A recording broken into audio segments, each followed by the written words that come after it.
तो हेलो दोस्तों, राम राम सभी भाइयों को। और आज के ब्लॉग में देख सकते हो मैं वापस मेरे पे आज ये ही किधर भी नहीं गया।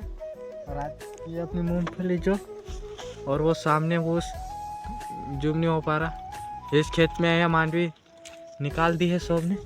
आपने तो अभी हरी भरी है, अभी बराबर बैठी नहीं, अभी दाने थोड़े छोटे हैं, थोड़े दाने अच्छे नहीं हैं, तो अभी दाने थोड़े और हो जाएंगे क्योंकि अभी कम से कम इसमें 40 दिन तो अभी लगेंगे, तब जाके अपनी मांडवी को निकलेगी।